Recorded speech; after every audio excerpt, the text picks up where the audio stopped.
I social non ti rubano solo il tempo, ti rubano la presenza. E forse è per questo che anche quando hai finalmente un momento libero non riesci davvero a sentirlo tuo. Apri il telefono per distrarti un attimo, ma quando lo chiudi non sei più leggero, sei solo più lontano da te. Questo video non parla dei social come se fossero il male, parla di qualcosa di più silenzioso, di quello che succede quando giorno dopo giorno ti abitui a non restare mai davvero dove sei. Magari succede la sera, hai finito quello che dovevi fare, hai sistemato le ultime cose, hai risposto ai messaggi, hai mangiato. Forse ti sei seduto sul divano con l'idea semplice di riposarti un po'. Non c'è niente di urgente, nessuno ti obbliga a prendere il telefono, eppure lo fai. Quasi senza pensarci. Lo prendi in mano come si accende una luce entrando in una stanza. È un gesto diventato troppo automatico per essere notato davvero. Ti dici, guardo solo un attimo. Però quell'attimo si allunga. Prima un video, poi un commento, poi una notizia, poi il profilo di qualcuno. Poi qualcosa che ti incuriosisce, poi qualcosa che ti irrita, poi qualcosa che ti fa sentire indietro. E intanto il tuo corpo è ancora lì sul divano, ma la tua attenzione no. Questa è forse la parte più difficile da vedere. Non è solo una questione di minuti persi. Sarebbe quasi rassicurante se il problema fosse solo il tempo, perché potresti misurarlo, potresti limitarlo, mettere un timer, cancellare un'app. Ma il tempo è solo la superficie. Sotto c'è qualcosa di molto più profondo, il modo in cui la tua attenzione viene abituata a scappare. E non scappi sempre da qualcosa di terribile. A volte scappi semplicemente dal silenzio, da una pausa, da una stanza vuota, da un pensiero non ancora chiaro, da quella piccola inquietudine che arriva quando non c'è niente da fare e ti trovi lì, con te stesso, senza stimoli, senza distrazioni, senza qualcuno che ti dica cosa guardare dopo. E qui, forse, c'è una prima verità scomoda. Magari non prendi il telefono perché hai davvero voglia di vedere qualcosa. Magari lo prendi perché non sai più cosa fare quando non succede niente.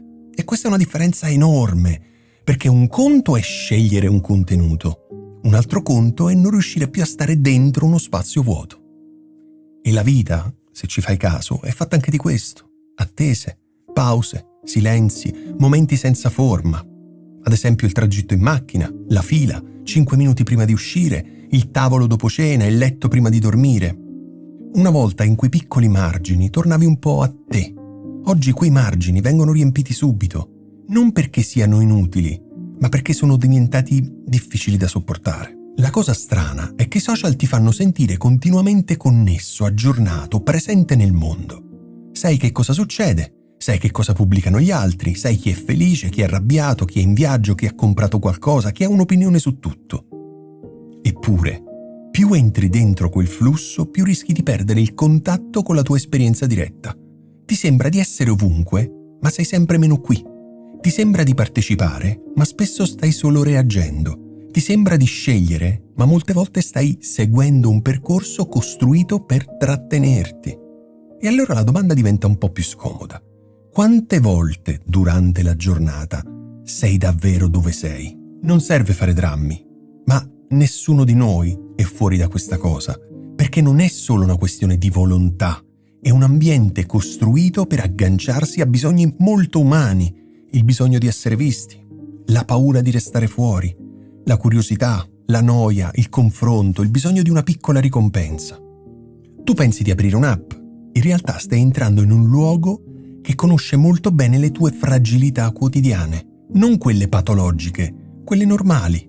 Il bisogno di distrarti quando sei stanco, il bisogno di non pensare, il bisogno di controllare se qualcuno ti ha risposto. Il problema non è avere questi bisogni, siamo umani. Il problema è quando diventano il modo automatico con cui attraversi ogni vuoto. All'inizio sembra innocuo, e in parte lo è. Guardi qualcosa, sorridi, impari, ti informi, resti in contatto. I social non sono una cosa sola. Possono anche creare relazioni, lavoro, idee, possibilità. Il punto non è dire che fanno male in assoluto. Sarebbe troppo semplice. Il punto è osservare cosa succede alla qualità della tua presenza quando diventano il gesto automatico, quando non li scegli più davvero, ma ci finisci dentro. Quando non apri il telefono per un motivo preciso, ma per evitare un contatto. Quando non stai cercando qualcosa, ma stai cercando di non sentire qualcosa. Ed è qui che forse c'è una frattura importante. Il problema non è usare i social, il problema è usarli per non abitare la tua vita. Pensa a una scena molto comune. Sei con qualcuno, un figlio, un amico, un partner, un genitore. A un certo punto nella conversazione arriva una pausa. Nessuno parla per qualche secondo. Un tempo quel silenzio avrebbe avuto uno spazio, magari sarebbe diventato imbarazzo, oppure intimità, oppure semplicemente quiete. Oggi spesso viene interrotto subito.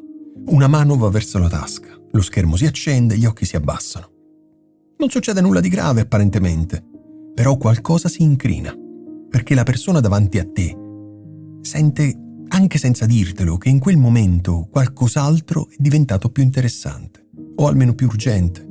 È una piccola assenza, e molte relazioni non si rompono per grandi tradimenti, si consumano ogni giorno per piccole assenze ripetute. Questo vale ovviamente anche nel rapporto con te stesso. Ogni volta che un momento di disagio viene coperto immediatamente da uno stimolo, perdi l'occasione di incontrarlo davvero. Non devi risolverlo, non devi trasformarlo in crescita personale, però potresti almeno ascoltarlo. Potresti accorgerti che sei stanco, che sei triste, che sei inquieto, sei confuso, sei solo. Invece arriva il feed e tutto si mescola. La tua tristezza diventa un video, la tua noia diventa scroll, la tua ansia diventa una notizia. E alla fine non sai più da dove veniva quel disagio, sai solo che hai bisogno di un altro stimolo. Qui il minimalismo può diventare qualcosa di più profondo. Non riguarda soltanto eliminare app, togliere notifiche o fare detox digitali. Queste cose possono aiutare, ovviamente, ma restano superficiali se non guardi il movimento interiore. Il minimalismo in questo caso non è avere meno tecnologia, è smettere di riempire automaticamente ogni spazio disponibile. È chiederti che cosa sto cercando davvero quando apro questo schermo. Non per giudicarti, non per diventare più disciplinato, ma semplicemente per vedere, perché a volte basta vedere chiaramente un automatismo per smettere di esserne completamente dominati. La saggezza ispirata al buddismo direbbe forse una cosa molto semplice. La mente cerca continuamente un appoggio, un pensiero, un desiderio, una paura, una notifica, qualcosa a cui aggrapparsi. Non ama restare senza oggetto e i social offrono alla mente una quantità infinita di oggetti. Appena un contesto finisce, ne arriva un altro. Appena un'emozione si spegne, ne compare subito una nuova. È un meccanismo perfetto per una mente che non vuole fermarsi. Però forse la libertà non inizia quando ti trovi finalmente lo stimolo giusto. Inizia quando non senti più il bisogno di inseguire subito il prossimo. E questa non è una battaglia contro il piacere, non c'è niente di profondo nel diventare rigidi o moralisti. Anche quello sarebbe solo un altro modo per costruirsi un'identità. La questione è più semplice e più difficile nello stesso tempo. Vuoi tornare a sentire la tua vita mentre non accade?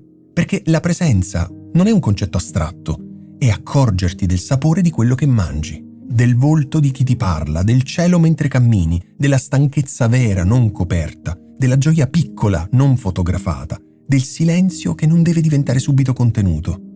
La presenza è la vita prima che venga continuamente commentata. E allora forse puoi iniziare da un gesto minuscolo, non come tecnica, non come nuova sfida di miglioramento personale.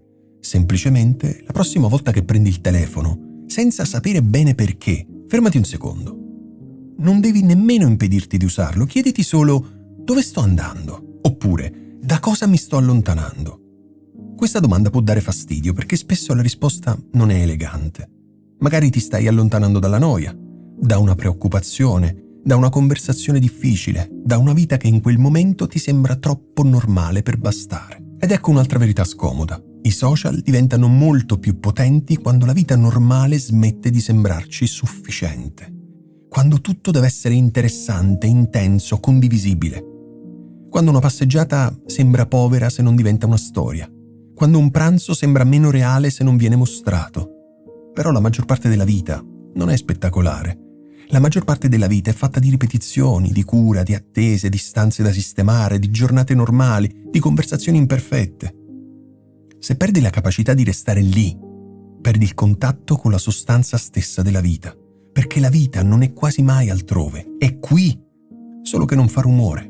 Questo non significa sparire dal mondo digitale, non significa cancellarsi o rifiutare la tecnologia, significa recuperare una distanza interiore.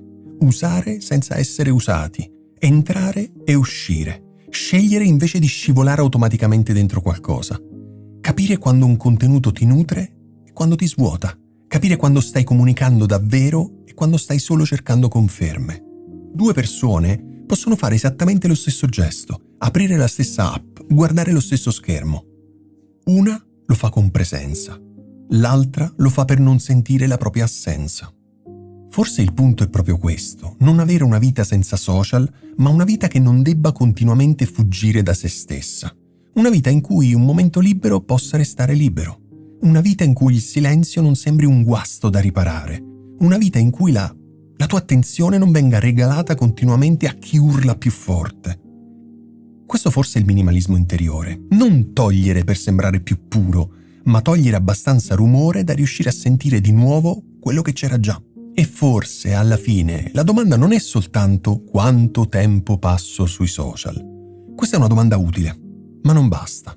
La domanda più vera forse è quanta della mia presenza resta con me? Perché puoi passare poco tempo online e sentirti comunque frammentato, agitato, continuamente nel confronto. E puoi usare gli strumenti digitali con lucidità se non li trasformi nel rifugio automatico da ogni vuoto. Il tempo si misura in ore, questo lo sappiamo. La presenza invece si misura in profondità, in capacità di esserci davvero. E nessuna app può restituirti questa capacità se non inizi lentamente a proteggerla. Allora forse oggi non devi cambiare tutto, non devi cancellare account o promettere che da domani sarai diverso. Puoi solo osservare il prossimo gesto automatico, il prossimo momento in cui la mano cerca il telefono prima ancora che tu abbia deciso davvero, il prossimo silenzio che vorrai riempire. Resta lì un secondo in più, solo un secondo, non per vincere contro i social, ma per tornare dalla tua parte, per ricordarti che non ogni vuoto deve essere riempito, non ogni attesa deve essere intrattenuta, non ogni emozione deve essere coperta. A volte quello che stai cercando nello schermo è semplicemente un modo per non sentire la tua vita, ma la vita, anche quando è lenta, imperfetta, ordinaria, è l'unico posto in cui puoi davvero tornare. Forse i social continueranno a chiamarti, continueranno a offrirti volti, notizie, desideri, confronti, distrazioni. Non serve odiarli, non serve trattarli come un nemico, però puoi smettere di consegnare loro ogni spazio della tua giornata. Puoi lasciare che qualche pausa resti vuota. Puoi parlare con qualcuno senza dividerti continuamente. Puoi camminare senza documentare tutto. Puoi sentire una mancanza senza anestetizzarla immediatamente. E forse, proprio in quello spazio non riempito, scoprirai qualcosa che non fa rumore, non manda notifiche, non chiede attenzione. Scoprirai che eri ancora lì, solo che da troppo tempo non ti stavi più aspettando.